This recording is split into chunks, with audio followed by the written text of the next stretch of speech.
दुख वह भावुक स्थिति है जिसमें निराशा, बेबसी और बेचैनी का एहसास होता है। इस संसार में हर मनुष्य सिर्फ सुख की कामना करता है, दुख की कामना कोई नहीं करता है। इसीलिए सदा सुख के लिए प्रयत्न करता रहता है। चाहे वो मनुष्य राजा हो या रंक हो, स्त्री हो या पुरुष हो। परंतु इस संसार में कोई भी प्राणी ऐसा नहीं है जिसे दुख ना हो। आज हर इंसान किसी न किसी बात को लेकर दुखी है। भगवान श्री कृष्ण कहते हैं, मनुष्य की इच्छाएं अर्थात तृष्णा ही उनके दुखों का मूल कारण है। सुख और दुख की परिभाषा अपनी अपनी प्रवृत्ति और रुचि के अनुसार हर प्राणी के लिए अलग अलग है। कोई मनुष्य बहुत अमीर होकर भी दुखी है क्योंकि उसे और अधिक अमीर बनना है, और कोई मनुष्य गरीब होकर भी खुश है क्योंकि वह मनुष्य तृष्णा से मुक्त है।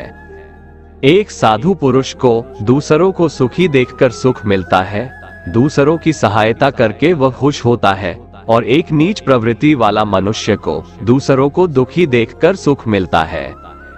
कई बार मनुष्य अपने गलत कर्मों की वजह से भी दुख भोगता है, क्योंकि कर्म रूपी फसल इंसान को हर हाल में काटना ही पड़ता है। बुरे कर्मों का फल भी बुरा ही होता है। कई बार प्रारब्ध अर्थात पूर्व जन्म में किए हुए गलत कर्मों की वजह से भी मनुष्य को दुख भोगना पड़ता है। इसलिए हमेशा प्रयास करें कि आपके द्वारा कोई बुरा कर्म ना हो। भगवान कहते हैं, जीवन में हमेशा सुखी रहने के लिए मुझसे नाता जोड़ो। जो मनुष्य मुझसे नाता जोड़कर श्रद्धा भाव से मेरी भक्ति करता है, मैं उसे वो हर चीज देता हूँ जो उसके पास नहीं है, और जो उसके पास है मैं हमेशा उसकी रक्षा भी करता हूँ। मैं अपने भक्तों को कभी दुखी नहीं देखना चाहता हूँ। भगवान श्री कृष्ण के इस वाणी को भक्त प्रहलाद के जीवन से जोड़कर अच्छे से समझा जा सकता है। गर्म तेल से भरे कढ़ाई में विष्णु भक्त प्रहलाद को बैठा दिया जाता है और चूल्हे की आग तेज कर दी जाती है, फिर भी भक्त प्रहलाद का तनिक भी बाल बांका नहीं होता है। प्रबल प्रेम के पाले पड़कर प्रभु को नियम बदलते देखा। अपना मान टले टल जाए, भक्त का मान ना टलते देखा। भगवान कहते हैं, जो मेरे भक्तों को कष्ट पहुंचाता है उसे मैं दंड देता हूँ। इसीलिए हे मानव, तुम मुझे अपना बना लो, मैं तुम्हें हर खुशी दूंगा। मेरी भक्ति के प्रताप से दुख तुम्हारे जीवन से कोसों दूर रहेगा। जो मेरी भक्ति नहीं करते हैं, जो पंच पापों में उलझकर भौतिक सुखों की प्राप्ति हेतु दिन रात प्रयत्न करते हैं, वो मन से सदा दुखी रहते हैं। उनके लिए जीवन और जीवन के बाद का जीवन बहुत ही कष्टदायक होता है। भगवान श्री कृष्ण कहते हैं, जिस प्रकार समुद्र की स्थिति अचल है, भारी से भारी आंधी तूफान आने पर या अनेक नदियों के जल प्रवाह उसमें प्रविष्ट होने पर भी वह अपनी स्थिति से विचलित नहीं होता, मर्यादा का त्याग नहीं करता, उसी प्रकार परमात्मा के स्वरूप में स्थित योगी की स्थिति भी सर्वथा अचल होती है। बड़े से बड़े सांसारिक सुख दुखों का संयोग वियोग होने पर भी उसकी स्थिति में जरा भी अंतर नहीं पड़ता।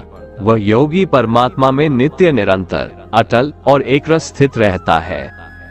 जो मनुष्य संपूर्ण कामनाओं को त्याग कर ममता रहित, अहंकार रहित और स्पृहा रहित होकर विचरण करता है, वही मनुष्य शांति को प्राप्त कर पाता है।